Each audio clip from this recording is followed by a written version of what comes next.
Hanggang saan ba tayo kayang protektahan ng kwartong inaakala nating ligtas na kanlungan natin sa gitna ng magulong mundo?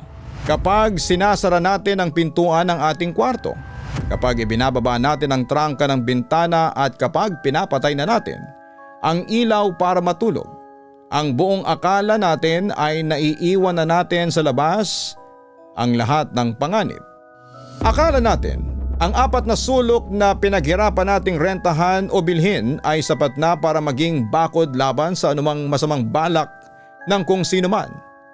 Pero paano kung ang mismong lugar na itinuturing mong takbuhan at simbolo ng iyong tagumpay ay siya palang magiging huling saksi sa isang gabi ng matinding takot na hindi mo akalaing darating sa buhay mo? Ito ang kwento ni Candice Castro. Isang kwento na magpapabago sa pananaw ninyo tuwing mag-iisa kayo sa loob ng inyong kwarto, lalo na kapag lumalalim na ang gabi. Sa pagitan ng ebidensya at takot, ito ang dokyo sa dilim. Si Candice ay tubong Naga City sa Camarines Sur. Kung pamilyar kayo sa mga taga Bicol, kilala sila sa pagiging relihiyoso, sa pagiging mapagkaibigan at sa pagkakaroon ng malapit na ugnayan sa pamilya. Si Candice ay isang napakamasayahing bata. Jolly siya kung ilarawan ng mga kaibigan at katrabaho. Hindi siya yung tipong makikitaan mo ng lungkot o bigat sa katawan dahil palagi siyang may ngiti para sa lahat. Pero bukod sa pagiging masayahin, may isang katangian pa si Candice na talagang ipinagmamalaki ng kanyang mga magulang. Bata pa lamang siya ay nakita na siya ng kakaibang determinasyon at pagiging independent. Hindi siya yung uri ng anak na aasa na lamang palagi kung ano ang ibibigay ng pamilya. Gusto niya na pinaghihirapan niya ang bawat bagay na nakakamit niya. Kaya naman, nang maging kolehiyo na siya, pinili niyang lumuwas ng Maynila para doon mag-aral. Noong una, gaya ng karamihang estudyante na galing sa malalayong lalawigan, doon muna siya tumira sa isang simpleng boarding house. Doon niya naranasan ang buhay ng isang typical na boarder. Yung nakikigamit ng banyo. Yung may mga kasamang ibang estudyante sa isang bubong. At yung kailangan magtiis sa maliit na espasyo habang nagpupuyat para mag-review sa mga exam. Para kay Candice, okay lang ang lahat ng yon. Parte yon ng pagiging independent niya. Pero habang tumatagal, unti-unting nabubuo sa isipan niya ang isang simpleng pangarap. Pangarap na balang araw, kapag nakatapos na siya at nagkaroon ng magandang trabaho, lilipat siya sa isang mas maganda, mas pribado at mas ligtas na lugar. Pangarap niyang magkaroon ng sariling condo unit para sa isang young professional na katulad niya. Ang condo ay hindi lang basta tirahan o luho. Simbolo ito ng kalayaan. Katibayan ito na kaya mo nang itaguyod ang sarili mo nang hindi umaasa sa iba. Ang sarili mong kondo ay ang sarili mong kaharian kung saan ay hawak mo ang oras mo, ang espasyo mo at ang kaligtasan mo. Dumating ang pagkakataon na nagkaroon ng malawakang renovation sa boarding house na tinutuluyan niya sa Maynila dahil medyo maingay at magulo na ang paligid. Naisip ni Candice na marahil ay eto na ang tamang oras para tuparin ang pangarap niya. Naghanap siya ng matitirhan at nakakita siya ng isang unit sa Villaggio Tower. Matatagpuan ang kondominium na ito sa kahabaan ng Leon Quinto Street sa mismong boundary ng Malate at Ermita area sa Maynila. Para kay Candice, perpekto ang lokasyon na ito. Bukod sa mukhang disente at secured ang Villaggio Tower dahil may mga gwardya sa lobby at may maayos na sistema sa pagpasok ng mga tao doon. Napakalapit pa nito sa kanyang pinapasukang trabaho. Noong taong 2004, 23 taong gulang pa lamang si Candice Castro. Sa edad na yon, may tuturing na natin siyang isang matagumpay na young professional. Nagtatrabaho siya bilang isang bank teller sa Metrobank, partikular sa Leon Quinto Branch sa Maynila. Sa paningin ng marami ay napakalinaw at napakaganda ng kinabukasan na naghihintay para sa kanya. Kahit naabala si Candice, sa kanyang trabaho sa bangko at kahit na nag-e-enjoy siya sa kanyang buhay independent sa Maynila, hindi niya kailanman nakakalimutang lumingon sa kanyang pinanggalingan. Mahal na mahal niya ang kanyang pamilya sa Naga City. Kaya naman tuwing may pagkakataon kapag weekend o kapag nagkakaroon ng mahabang bakasyon, gumagawa talaga siya ng paraan para bumiyahe pabalik ng Bicol. Para sa kanya, ang pag-uwi sa Naga ay ang paraan niya para mag-recharge mula sa nakakapagod na routine ng trabaho sa Maynila. Doon bumabalik siya sa pagiging jolly at mapagmahal na anak, sa piling ng kanyang nanay at mga kamag-anak. Sa katunayan nga, ilang araw bago mangyari ang hindi inaasahang trahedya, nasa Naga City pa si Candice. Masaya silang nagkasama-sama ng kanyang pamilya. Nagkwentuhan tungkol sa buhay-buhay niya sa Maynila at nagplano pa para sa mga susunod na araw. Walang kahit na anong kakaibang senyales ang pamilya niya noon. Walang mabigat na pakiramdam. Pagkatapos ng maikling bakasyon na yon, naganda na si Candice na bumalik ng Maynila para pumasok muli sa kanyang trabaho sa Metrobank. Pero bago siya tuluyang dumiretso sa kanyang kondo sa Leon Quinto, may dinaanan muna siyang isang mahalagang okasyon. Inimbitahan kasi siya sa isang birthday party ng isa sa mga malalapit niyang kaibigan. Pumunta siya sa Pampanga, nakipagdiwang, nakishare sa tawanan at nakipagkumustahan sa mga kaibigan. Ang mga naging saksi sa party na yon ay nagsabing napakasaya ni Candice ng gabing yon. Walang bakas ng pag-aalala sa kanyang muka. Wala siyang nabanggit na anumang problema o takot sa kanyang buhay sa Maynila. Matapos ang masayang selebrasyon sa Pampanga, nagpaalam na sa kanyang mga kaibigan para bumalik na nga sa Maynila si Candice. Gabi ng May 11 taong 2004, isang tipikal na gabi sa gitna ng abalang lungsod ng Maynila. Maingay ang kalsada, maliwanag ang mga poste ng ilaw at patuloy ang agos ng mga sasakyan sa kahabaan ng Leon Quinto Street. Sa loob ng Villaggio Tower, tila normal naman ang lahat. Pagod man mula sa mahabang biyahe galing sa Pampanga at Naga, nakauwi na si Candice Castro sa kanyang tinuturing na ligtas na tahanan. Pero hindi nag-iisa si Candice nang gabing dinalaw niya ang kanyang unit. Ayon sa mga nakalap na ulat at testimonya ng mga saksi sa investigasyon, dumating si Candice sa condominium building kasama ang ilang mga kaibigan at bisita. Umakyat ang grupo sa kanyang unit sa itaas na palapag. Doon sa loob nagstay sila ng sandali. Nariyan ang tawanan, ang palitan ng mga kwento tungkol sa mga nagdaang birthday party sa Pampanga at ang mga huling sandali na normal na buhay na hindi nila akalaing may taning na pala. Habang nagaganap ang simpleng pagkikita na ito sa itaas, may ibang eksena namang nagaganap sa silong o sa ground floor ng Villaggio Tower ng gabing yon. Ayon sa ulat, may ilang mga lalaking tenants o nangungupahan din sa building ang nagkatipon-tipon noon sa may ibaba. May nagaganap na inuman, isang normal na tagpo sa isang condominium o apartment kapag sumasapit na ang gabi. Mga residenteng nagpapalipas ng oras, nagiinuman, nagtatawanan. Sa mga sandaling yon ay walang sino man ang nag-iisip na ang simpleng tagpong ito sa ground floor ay magiging isang napakahalagang piraso ng puzzle sa isang madugong krimen na malapit ng maganap. Ang mga lalaking nagiinuman na ito sa paglipas ng ilang oras ay magiging bahagi ng isang malalimang investigasyon ng mga otoridad. Makalipas nga ang humigit kumulang 30 minuto, natapos din ang maikling pagbisita ng mga kaibigan ni Candice. Inihatid niya ang mga ito paibaba. Mula sa CCTV footage, nakitang muli si Candice sa lobby at sa ground floor ng building habang masayang kinakausap at nagpapaalam sa kanyang mga bisita palabas ng Villaggio Tower. Ayon sa naging opisyal na pahayag ng security guard na duty ng oras na yon. Matapos makaalis sa mga bisita, lumingon na si Candice at naglakad pabalik sa loob ng lobby. Mag-isa siyang pumasok sa elevator. Mag-isa siyang sumakay paakyat ng kanyang palapag patungo sa kanyang unit. Ang simpleng pagpindot niya sa floor button ng elevator, ang pagsasarado ng pinto nito ang naging isa sa mga huling publicly reported sightings kay Candice. Nabuhay pa siya. Sumapit ang umaga ng May 12, 2004. Nagbukas ang Metrobank Leon Quinto Branch, ang bangkong pinagtatrabahuhan ni Candice bilang teller. Nagsimula ng magdatingan ng mga empleyado. Nag-umpisa na ang ingay ng mga bilang ng pera at nagbukas ang pintuan para sa mga kliyente.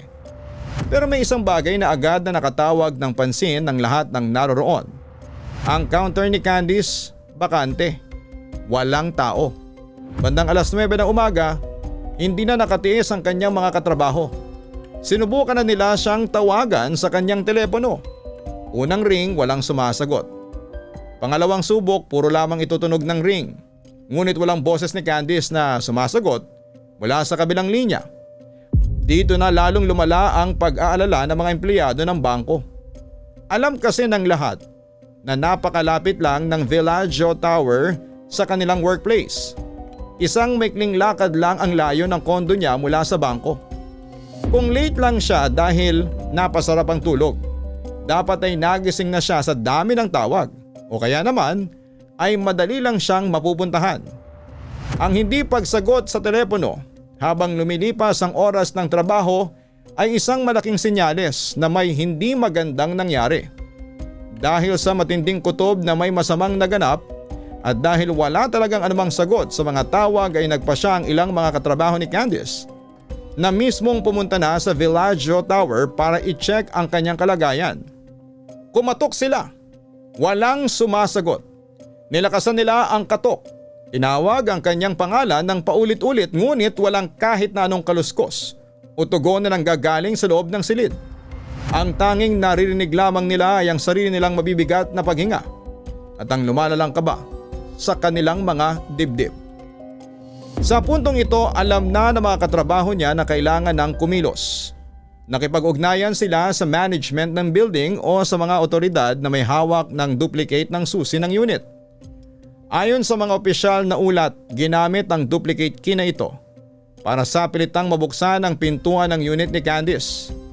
Pinihit ang doorknob, dahan-dahang itinulak ang pintuan at doon. Sa sandaling magbukas ang espasyong yon, tumambad sa kanila ang isang katotohanan ng habang buhay na mag-iiwan ng sugat sa kanilang mga isipan. Doon sa loob ng kwarto, nadiskubre nila si Candice Castro. Wala ng buhay. Ang masayahin, jolly at independent na si Candice ay isa na lamang malamig na bangkay sa loob ng sarili niyang silid. Ang eksenang sumalubong sa kanila ay hindi lang basta nakakagulat. Ito ay isang kahindik-hindik na tagpo ng karahasan na mahirap alisin sa isipan ng isang normal na tao. Sa sobrang takot at laking gulat ng kanyang mga katrabaho ay agad silang humingi ng tulong at mabilis na tinawag ang mga pulis para rumisponde sa lugar. Nang tuluyang pasukin ng mga otoridad at ng mga nakadiskubreng katrabaho ang silid, mas naging malinaw ang detalye ng malupit na krimen. Natagpuan si Candice na wala ng buhay, walang suot na damit at tadtad ng kanyang sariling dugo. Sa unang pagsisiyasat ng crime scene, nakita ang kanyang katawan na nakadapa o face down sa floor, sa mismong tabi ng kanyang kama. Ang buong silid ay nasa estado ng matinding kaguluhan. Nagkalat ang mga damit, mga bag at kung ano-anong mga personal na kagamitan na parang nagkaroon ng malaking kaguluhan o komosyon sa loob. May mga malalaking bakas ng dugo na kumalat at bumaon sa kobre ng kama na nagpapatunay na doon sa kama nagsimula at doon naganap ang isang bahagi na marahas na pag-atake. At sa ibabaw mismo ng kama, iniwan ng salarin ang isa sa mga pangunahing ebidensya ng kanyang kalupitan. Isang kutsilyo sa kusina ang ginamit para tapusin ang buhay ng isang 23 anyos na dalaga. Ngunit hindi pa doon nagtatapos ang karumal-dumal na sinapit ni Candice. Ang pinaka nakakakilabot at nagpakita ng labis na kalupitan ng salarin ay nang makita ng mga otoridad na ang biktima ay may nakabaon o nakasaksak na isang floor mop handle sa loob ng kanyang pribadong parte. Ang detalyeng ito ang bumasag sa puso ng kanyang pamilya at nagdulot ng matinding galit sa publiko. Hindi lamang basta pinatay si Candice kundi binalahura, inalay at dumanas ng pinakamalupit na uri ng pagmamalupit bago siya tuluyang binawian ng buhay. Ayon sa sinagawang autopsy at opisyal na pagsusuri ng National Bureau of Investigation, naging malinaw ang tunay na sanhi ng kanyang kamatayan, ang tindi ng kanyang pinagdaanan bago nalagutan ng hininga. Una, nagtamo si Candice ng maraming saksak o multiple stab wounds sa iba't ibang bahagi ng kanyang katawan. Ang bawat saksak na ito ay malalalim at tumatama sa mga mahahalagang bahagi ng kanyang katawan na naging sanhi ng labis na pagdurugo na siyang pangunahing dahilan ng kanyang kamatayan.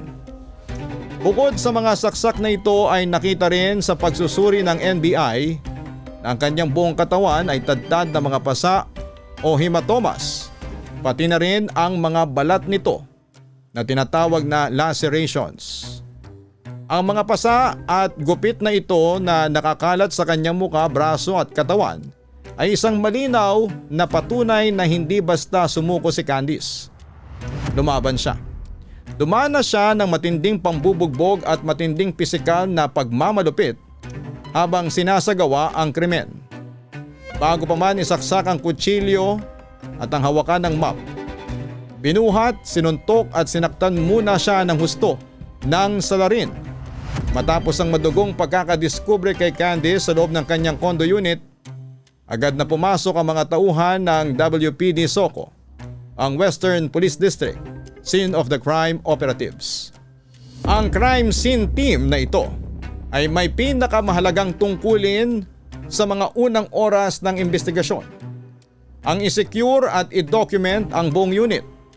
Sa mga ganitong uri ng high profile at marahas na krimen, ng bawat minutong lumilipas at ang bawat maling hakbang ay maaaring makasira sa mga ebidensya.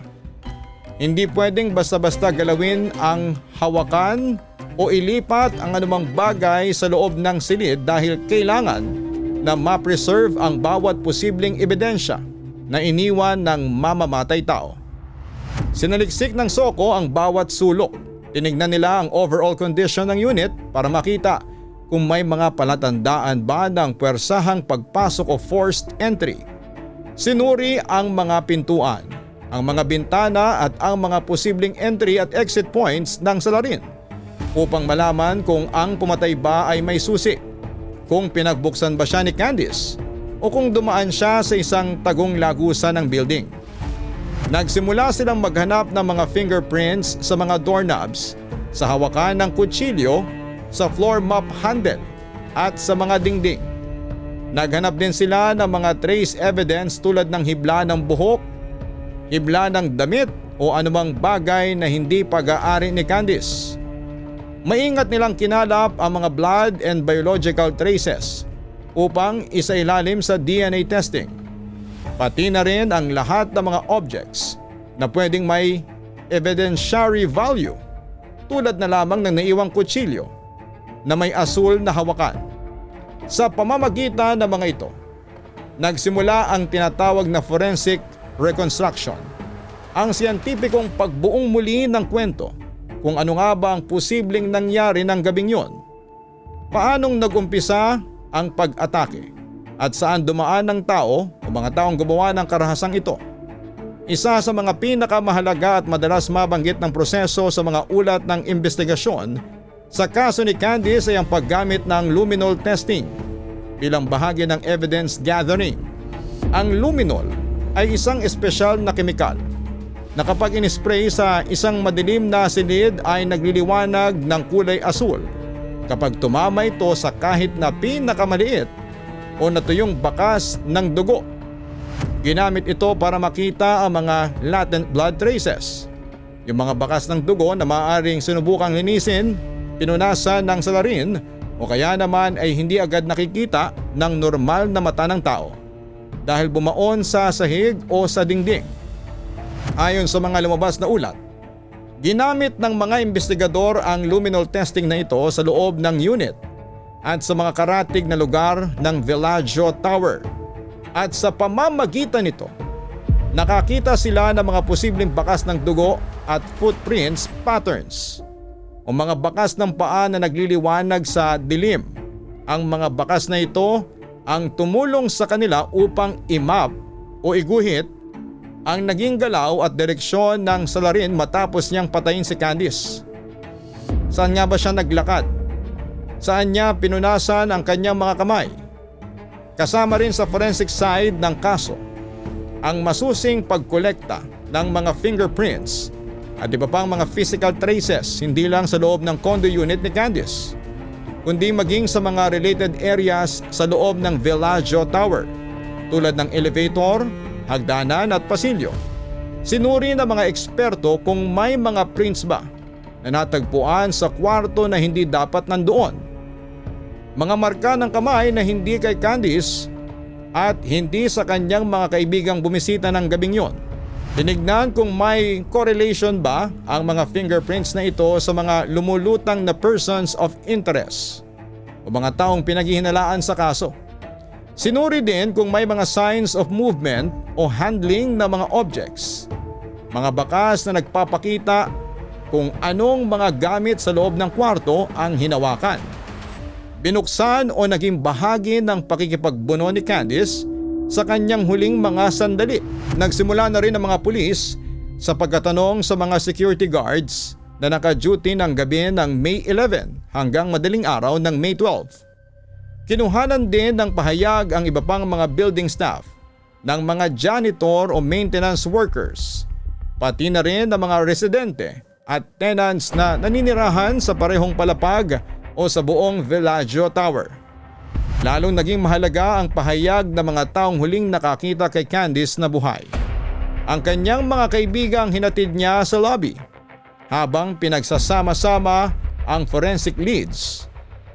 At ang nakuhang witness timeline, ilang mga tenants ng Villaggio Tower ang formal na pinatawag at sinailalim sa masusing pagtatanong.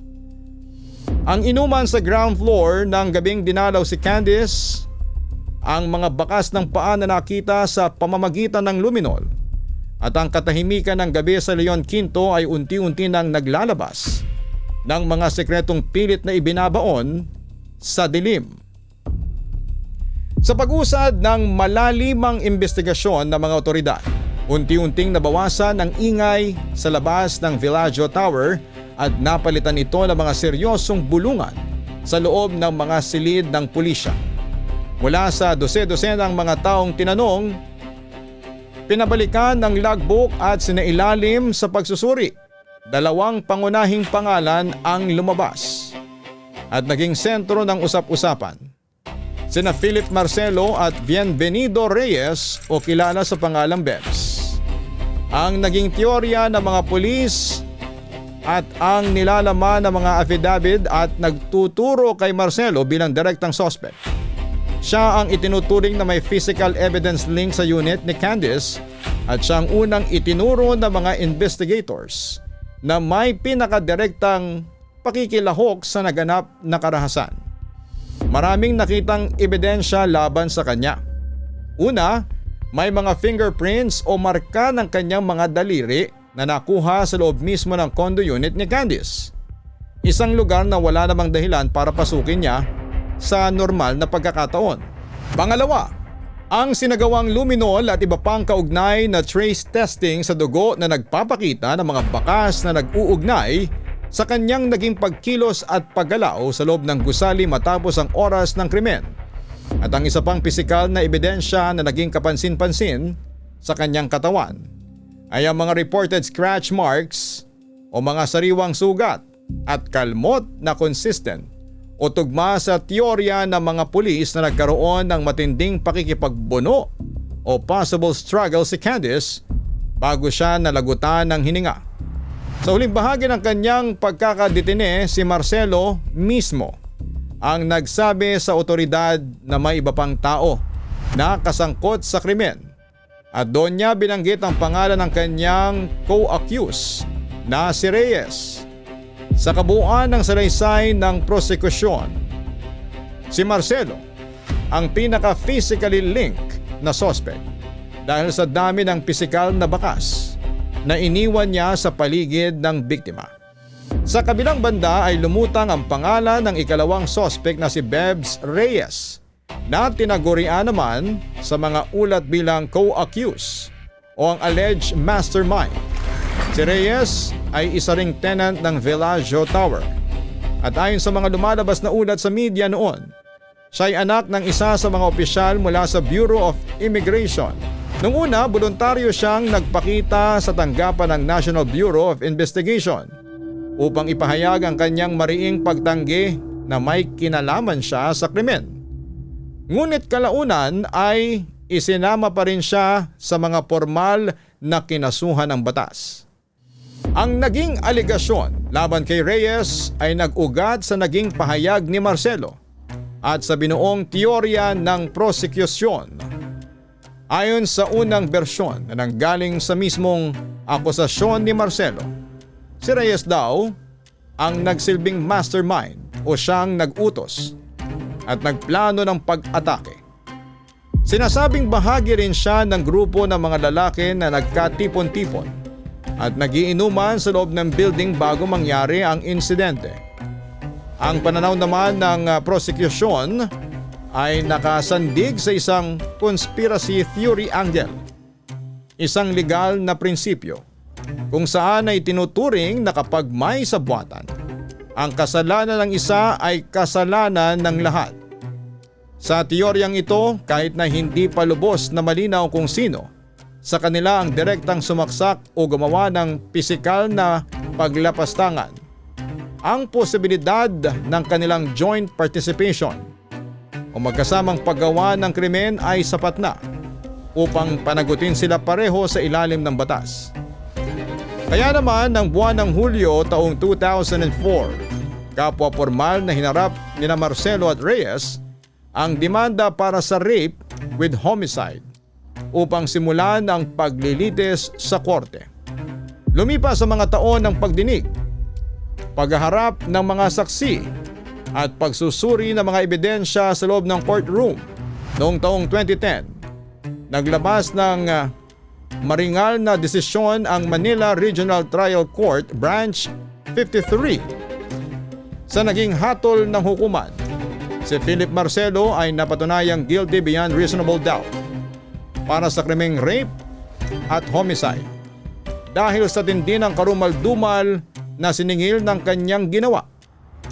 Sinintensyahan siya ng hukumang makulong ng reklusyon perpetua o ang habang buhay na pagkakabilanggo nang walang kaukulang pagkakataon para sa maagang paglaya.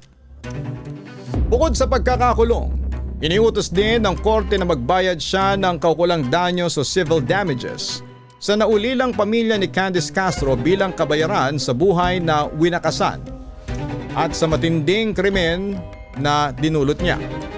Ang naging basihan ng korte sa pag-convict kay Marcelo ay nagmula sa mabigat na timbang ng mga forensic and physical evidence na matatag na naiugnay sa kanyang pagkatao.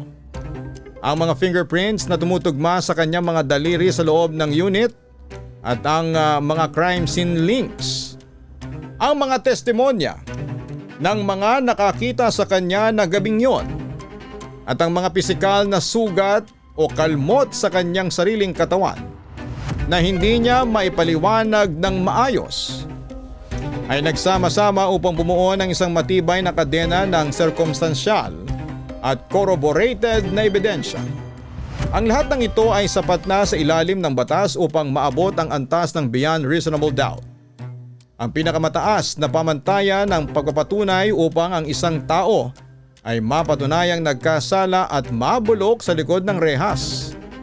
Ngunit kung si Philip Marcelo ay nahatulan at ipinasok sa kulungan, isang malaking katanungan naman ang naiwan para sa kanyang co-accused na si Beb Reyes. Si Bienvenido Bebs Reyes ay hindi nahatulan kasabay ni Marcelo dahil sa magkaibang takbo ng kanilang kapalaran sa batas. Ilang ulit siyang napasailalim sa kustodiya ng NBI para sa investigasyon. Ngunit sa paglipas ng mga araw, pinalaya din siya pansamantala dahil sa mga legal na technicalities at sa kawalan ng sapat at agarang legal na basihan upang patuloy siyang i-detain nang walang formal na pag-usad ang kaso sa mga sandaling yon. Nang maging maseryoso ang takbo ng mga pagdinig at muling paglabas ng mga matibay na utos ng korte, unti-unti nang nag-disappear at nagtago si Reyes. Upang masiguro na hindi siya makakatakas patungo sa ibang bansa ay ipinataw din sa kanya ng pamahalaan ang isang hold departure order sa lahat ng mga paliparan sa daungan sa Pilipinas. Sa mga sumunod na progress sa loob ng korte, nagkaroon ng malaking pagbabago sa kanyang katayuan sa batas. Lumabas sa mga legal na ulat na may isang resolusyon na naglilinis o nag-aabsuelto sa kanya mula sa partikular na paratang ng pagpatay.